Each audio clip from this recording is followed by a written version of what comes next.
So I wanted to make a follow-up video to the video I just posted. It should have been called like a warning to beginners or something like that. It was along those lines. And basically I was calling out, why people stay stuck at zero. And especially calling out the people that are stuck at zero and resentful that they're stuck at zero. They feel entitled to more. And so in today's video, I'm expanding on that video because I want to explain how you can actually go about solving a problem for your market better. So how do you, once you've identified the problem you're going to solve, once you've identified, how you're going to serve people, how do you go about the process of creating a program or a structure and offer that solves that problem that is worth paying you a lot of money for? So let's get into that. I'm just going to use the whiteboard here and just kind of draw out some visuals for you. So people really buy like advice or coaching or consulting or services for a few reasons. There's typically, and based on, our 3,000 sales calls and the sales calls we've generated for our clients, tens of thousands of sales calls, there's really three reasons. A is they just don't know what they don't know, right? They don't know what they don't know, and they just want help. They're like, look, I know I want to get to this place, I know I want this result, I know I want this outcome, but I just don't know what I don't know. And to be frank, I'd rather just cut the learning curve. So they're really cutting this learning curve in half. They're doing this as opposed to this, right? And that's, something to think about. So they don't know what they don't know, and they're just leaning on you for your input, right? The other reason is they just want to do it faster. They probably know they could do it themselves, but they just want to do it faster. And because they want to do it faster, they know that they should just invest into somebody and rather spend their money than their time solving the problems that are keeping them from getting to where they want to get, which is a lot of the reason why people invest with us. And I've got a pretty smart audience. It's not like you guys are idiots, right? A lot of you guys are actually quite successful. And so the people that'll pay me, $5, $10, $20, $30, $40,000, a lot of the time it's just because they want to do it faster, even though they could probably do it themselves, and so I'm willing to work with that. The final reason is proximity. And proximity is probably one of the more powerful ones, but proximity doesn't matter unless you yourself can represent or your clients can represent the results that somebody desires to generate in their life or their business, okay? And so they don't know what they don't know, or they want to do it faster, or they just want proximity to people that are doing it so that they can maybe do it faster, or they can avoid the learning curve themselves. Or, proximity kind of entails all of this. It kind of has all of it in one place. So why am I telling you why people buy consulting when I start off a video on how to solve people's problems better? Well, because statistically, these are the three reasons why people buy coaching or consulting, you can start thinking about your business from that vantage point.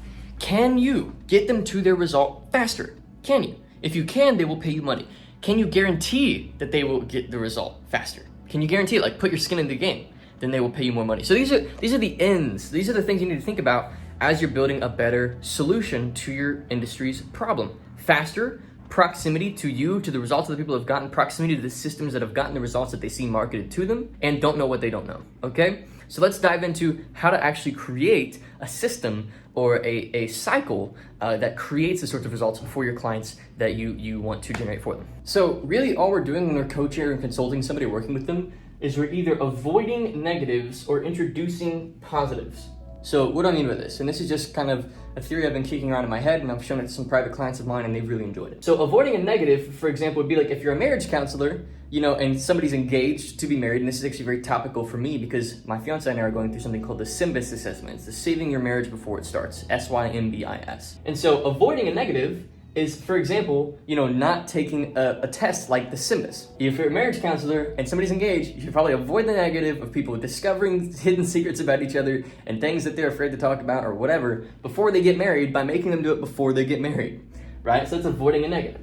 Adding a positive would be like, let's say if you're a marriage counselor, it'd be like consistent practices. Like, hey, if you guys don't have a specific date night every single week for, set up, no matter what happens, you will go on date night every single week, then you should be doing that, right? And so you're avoiding negatives and you're introducing positives. So now we gotta ask, what environment do we avoid negatives with and what environment do we introduce positives with? Well, this is why I am a huge believer in group with a one-to-one and a course sort of mix, okay? And this is actually what we do. So instead of our programs, they're group programs, you also get limited one-to-one, and we have like a whole course, right? And this is, definitely like a very subtle pitch for our programs because we're really good at this stuff, okay? So the group creates accountability and culture.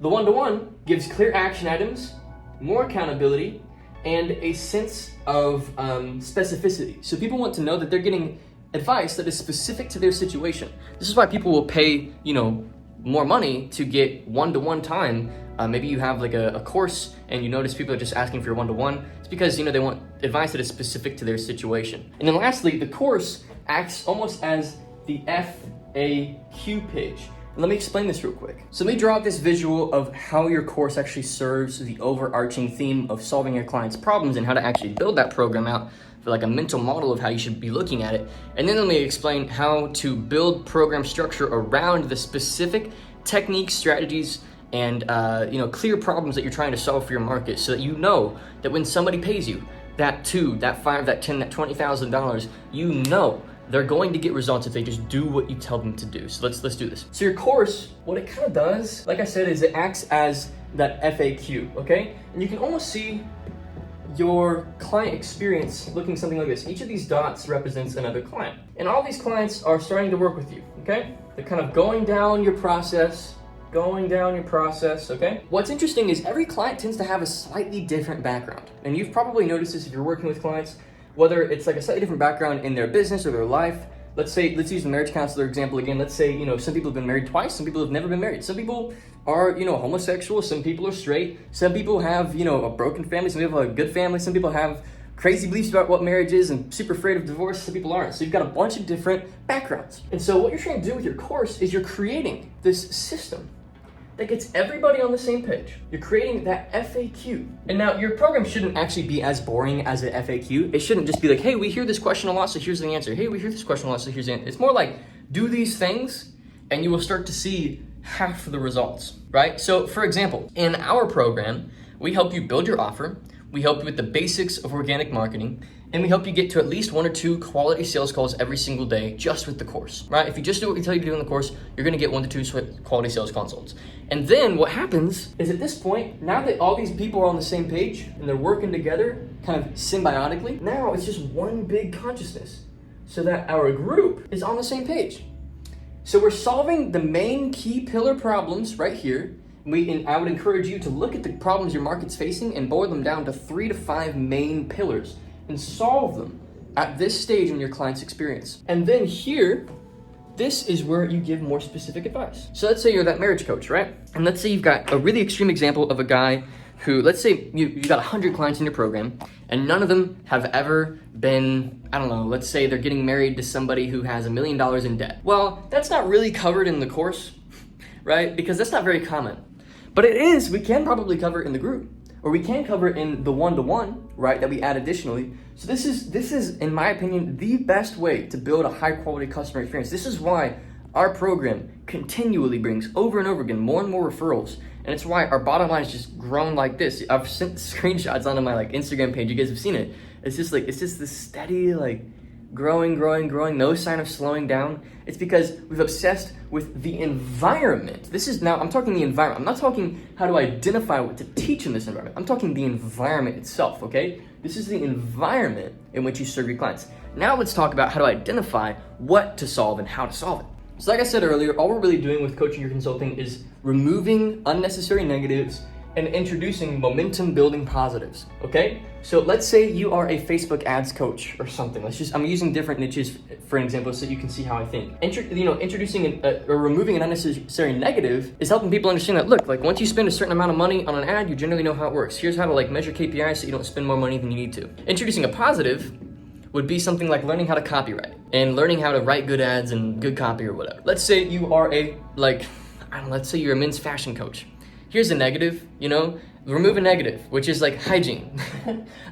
Have good hygiene. Take care of yourself, brush your teeth, wear deodorant.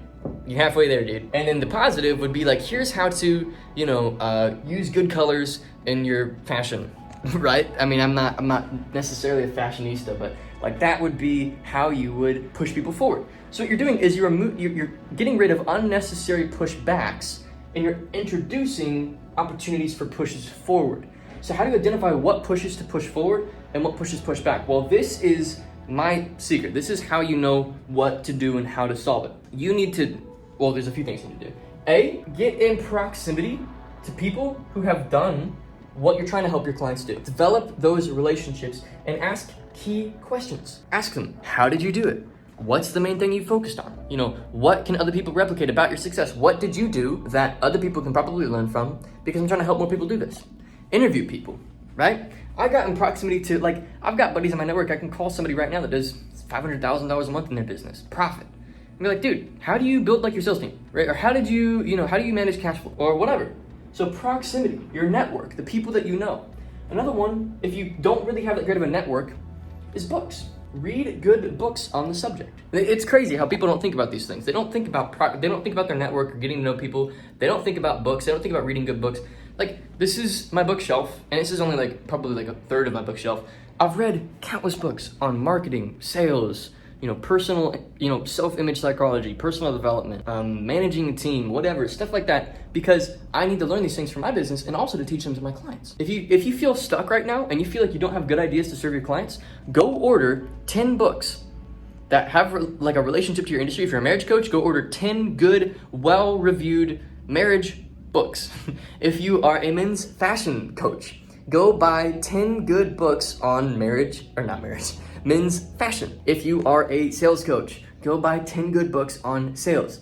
And what's gonna start to happen is you're gonna build with proximity and books. You're gonna start to build, and I've got one other than proximity books, you're gonna start to build what I call your unified field theory. And this unified field theory is all of the different elements that go into creating the success that you want your clients to see. This is all the little variables, all the things. When you tie this all together, put it all together, and a client sees this and they experience it, they see it with their own eyes, and then they actually take action on it, right? And they do what you tell them to do, and they move forward and whatever, then they actually get the result that they're paying you for. And so the whole idea is you fill your head with good ideas and you filter them through your own instincts, essentially, your own ability to recognize, oh, this would actually be really helpful. I should probably teach this to my clients. Or, oh, this wouldn't be helpful. This is garbage, this is useless, this doesn't help, right? So proximity, books, and a real hack is C, other people's programs. Go buy other people's programs. It's called a market research budget.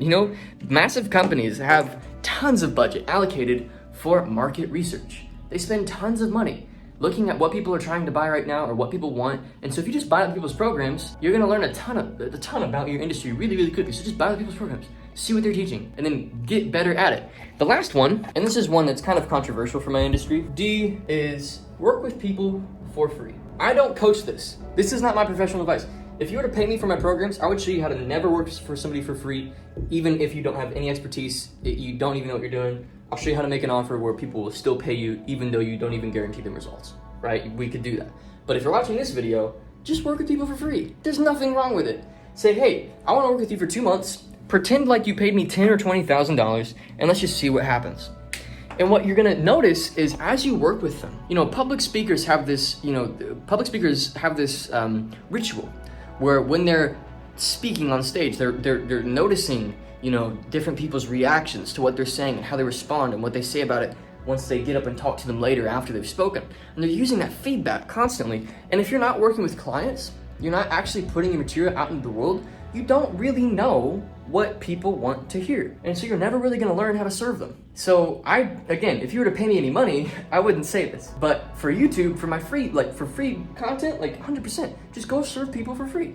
It's kind of like what I'm doing with you right now, like I'm serving you for free, right? And so this is the whole idea of building your unified field theory. And you should have, at the end of all of this, at the end of this journey you've gone on to build your unified field theory, to build this framework that will get your clients the results, you should have a list of 5 to 10 negatives you're trying to avoid and 5 to 10 positives you want to introduce. And then you take these 5 to 10 things, put them into your course, put them into that FAQ page, and then coach on them in a group setting or one-to-one, and then put your skin in the game. What you want to do is you want to say to clients, this is what we say. You say, if you do what I tell you to do and you don't get results, I will give you your money back. This is what we say. This is why so many people trust us, because they know that our skin is in the game too. We're not one of these no refund policy coaching programs. We're not one of these, it's your fault you didn't get results. It's so silly, so silly. I know people genuinely want change, and so it's my job to do this research, to be in proximity to good people, to read good books, to go through the programs, to I don't serve people for free, but to take the clients I am working with currently and create better and better material that serves them better, so I can come up with better negatives to avoid and better positives to introduce, so I can build a better unified field theory that I can put them through when they join our programs, so I can guarantee that they get results. So if you are stuck and if you aren't making money with your business, ask, have I done this yet? Have I done what Trey's telling me to do? Have I actually gone through the process of doing all the stuff that Trey's telling me to do, or have I not? Because if you haven't, then you're probably just entitled to a certain amount of results that you don't actually deserve, and that's why you're not getting the results that you're envious of others when you see them having it, even though you feel entitled to getting it. Do this stuff, and then report back to me. All right, hopefully you enjoyed this video. I'll see you.